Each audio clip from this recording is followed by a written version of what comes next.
आजम खान ने तो विकास ही नहीं किया। उन्होंने तो केवल अपनी यूनिवर्सिटी, धन कमाना, दौलत कमाना, बहुत पैसे वाला बनना, यही उनकी रही धारणा। अब जो विकास हुआ है वो रामपुर में विकास मालूम पड़ता है। पहले के रामपुर के लिए अब के रामपुर के लिए आप देख सकते हैं बहुत फर्क है। आज रामपुर हमारा प्रदेश में नाम है और बिल्कुल चमन हो रहा। जब समाजवादी की सरकार थी, 5 साल के अंदर इतनी दौलत कमा ली। 5 साल में इन्हें कितनी तनख्वाह मिलती थी, पहले इनके पास कितनी किसान की ज़मीन थी, वो 5 साल के अंदर कहाँ से आ गई। जो अरबों रुपया उनकी यूनिवर्सिटी में लगा है वो कहाँ से आ गया 5 साल के अंदर। तो इन्होंने इतने घोटाले किए सरकार में। दोस्तों नमस्कार, मैं रोहित शर्मा और आप देखना शुरू कर चुके हैं हिंदुस्तान 9 न्यूज। अभी मैं रामपुर के शाबाद में मौजूद हूँ। आज यहाँ पर योगी आदित्यनाथ पहुँचे थे।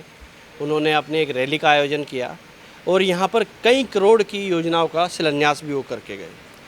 इस साल चुनाव होने हैं, चुनाव का ये साल है, तो लगातार योगी जी भी अपनी रैलियाँ कर रहे हैं और विपक्ष भी लगातार निशाना साध रहा है। अब इन सब चीज़ों पर बातचीत करने के लिए शाबाद से पूर्व विधायक मेरे साथ हैं। उनसे ही मैं बातचीत करूँगा और उनसे भी जानने की कोशिश करूँगा कि यहाँ का जो माहौल है वो किस तरह का माहौल है और इन योजनाओं के बाद क्या माहौल में परिवर्तन आएगा। जी, आपका बहुत बहुत स्वागत है हिंदुस्तान 9 न्यूज़ पर। यहाँ बहुत अच्छा माहौल है। जब से 2017 से सरकार बनी है तब तक देश में ही बदलाव हुआ है, देश भी बदला है। आज हमारे प्रदेश की वो स्थिति है जो एक रामराज जैसी होती है। पहले 17 से पहले जो सरकार थी उसमें तो गुंडा राज, डकैती, बदमाश, चोरी डकैती सारे क्रम उसमें होते थे। आज की सरकार में उस सरकार में बहुत फ़र्क है। आजकल ना चोरी ना डकैती न ऐसा कुछ नहीं है। अगर कोई चोर डकैत थे भी वो या तो जेल के अंदर हैं या फिर ऊपर चले गए। यही माननीय योगी जी का कहना है कि जो शरीफा से रहेगा वो देश में रहे, वरना हमारा ये प्रदेश छोड़कर चला जाए। और जो सुविधाएं आई हैं वो सरकार की तरफ से किसान के लिए, गरीब के लिए, सभी के लिए है। लेकिन जब मैं लोगों से बातचीत कर रहा था तो एक चीज़ बड़ी सामने आई। रामपुर में कभी मिनी मुख्यमंत्री कहे जाने वाले आजम खान यहाँ पे सर्वे सर्वा हुआ करते थे। रामपुर ही नहीं, पूरे यूपी के सर्वे सर्वा हुआ करते थे, वो चलाते थे।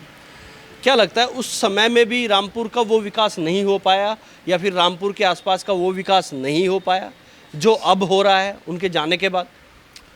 आजम खान ने तो विकास ही नहीं किया। उन्होंने तो केवल अपनी यूनिवर्सिटी, धन कमाना, दौलत कमाना, बहुत पैसे वाला बनना, यही उनकी रही धारणा। अब जो विकास हुआ है वो रामपुर में विकास मालूम पड़ता है। पहले के रामपुर के लिए अब के रामपुर के लिए आप देख सकते हैं बहुत फर्क है।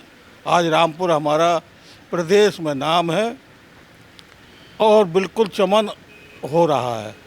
लेकिन रामपुर का जब भी नाम आता है तो आजम खान का नाम भी साथ अपने आप चला आता है। आजम खान को लेकर कई लोगों की अलग अलग धारणाएं हैं। कुछ लोग जो उनके चाहने वाले हैं वो कहते हैं कि गलत तरीके से इनको फंसाया जा रहा है, जेल में डाला जा रहा है। एक सज़ा माफ़ होती है तो दूसरी हो जाती है, एक में जमानत हो जाती है तो तीसरा केस खुल जाता है। ये सारी चीज़ें सरकार कर रही है, उनके चाहने वालों का ये कहना है। देखिए, वो तो कहेंगे। जब समाजवादी की सरकार थी, 5 साल के अंदर इतनी दौलत कमा ली। 5 साल में इन्हें कितनी तनख्वाह मिलती थी, पहले इनके पास कितनी किसान की ज़मीन थी, वो 5 साल के अंदर कहाँ से आ गई। जो अरबों रुपया उनकी यूनिवर्सिटी में लगा है वो कहाँ से आ गया 5 साल के अंदर। तो इन्होंने इतने घोटाले किए सरकार में। क्यों, ये तो है कि हाँ, मुलायम सिंह यादव जो थे वो मुख्यमंत्री नहीं, लेकिन आजम खान मुख्यमंत्री कहलाया जाता था। इसीलिए इन्होंने सारे घोटाले करके इस यूनिवर्सिटी को बनाया। किसानों की ज़मीनें छीनी इन्होंने और जो उसमें लागत है इन्होंने बहुत कम दिखाई है। 40 करोड़ के आसपास दिखाई है यूनिवर्सिटी, लेकिन इसमें करोड़ों रुपए लगा हुआ है। तो ये भ्रष्ट, बेईमान किस्म के हैं, इसलिए वो सज़ा भुगत रहे हैं। और जो भी इन पर मुकदमे वो कोई गलत नहीं है, सारे मुकदमे सही हैं।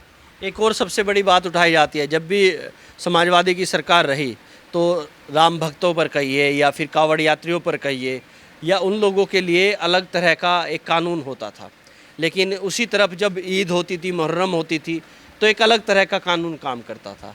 और इसमें भी आजम खान का नाम बहुत बड़ा बताया जाता। हाँ, तो आजम खान का राज था उस समय। उस समय कांवरिया हमारे सुरक्षित नहीं थे। कोई त्यौहार हमारा, होली दिवाली, ना लाइट ना पानी, सारी सुविधाएं ख़त्म कर दी जाती थी। केवल एक समुदाय का ही विकास हुआ था, चाहे वो मतलब कन्या विकास हो, चाहे वो उज्ज्वल योजना विकास हो, जो भी था वो केवल एक समुदाय के लिए था। एक समुदाय के ही कब्रिस्तान बनाए गए, हिंदुओं के लिए कोई कुछ लाभ नहीं दिया गया। तो ये तो मतलब उसमें पूरी गुंडागर्दी, कठोरता, ये सब उनके अंदर थी। अब शाहबाद की हम थोड़ा बात कर लेते हैं। शाहबाद है, चुनाव भी आने वाले हैं। कुछ लोगों का मानना है हो सकता है चुनाव नवंबर में हो जाए, दिसंबर में हो जाए, और कुछ लोगों का मानना है कि वही पुराने समय पर चुनाव होने वाले हैं। आप यहाँ से ताल ठोक रहे हैं, आप भी यहाँ से चुनाव लड़ना चाहते हैं, कुछ बातचीत होती है पार्टी में, या कैसे आप देखते हैं? हाँ, अच्छा है ये, मतलब ये तो पार्टी का निर्णय है। टिकट तो मांग रहे हैं, ये पार्टी का निर्णय है। जो पार्टी निर्णय लेगी वही सर्वोपरि निर्णय होगा। जैसे पार्टी टिकट देगी वही चुनाव लड़ेगा। मन तो आपका भी है। मन तो सभी का होता है, जो टिकट मांगते हैं सभी का मन होता है लड़ने का। तो दावेदारी अपनी मजबूत कर रहे हैं लखनऊ में या नहीं कर रहे हैं? नहीं, दावेदारी मजबूत कर रहे हैं। मुख्यमंत्री से बात हुई कभी इस संदर्भ में? मुख्यमंत्री तक तो नहीं पहुंच पाए, बाकी और सब नेताओं से, मंत्री वगैरह सबसे बात हुई है, संगठन में बात हुई है। क्या लगता है शाहबाद को क्या परिवर्तन की आवश्यकता है? अगर आपको टिकट मिलता है, आप चुने जाते हैं कि मेरा ये मन है, ये परिवर्तन मैं शाहबाद में चाहता हूँ, ये हो जाए। नहीं, शाहबाद में जो अब तक कुछ और ऐसा, ये शाहबाद जो हमारा तहसील है वो ज़िले में सबसे पिछड़ी हुई तहसील थी, लेकिन अब कुछ विकास हुआ है। और मैं चाहता हूँ जो भी यहाँ जनप्रतिनिधि बने वो इस शाहबाद का विकास कराए, जो भी मतलब सुविधाएं हैं वो उपलब्ध कराए। पहले ना यूनिवर्सिटी यहाँ, ना मतलब पॉलिटेक्निक थी, ना अग्निशमन दल था।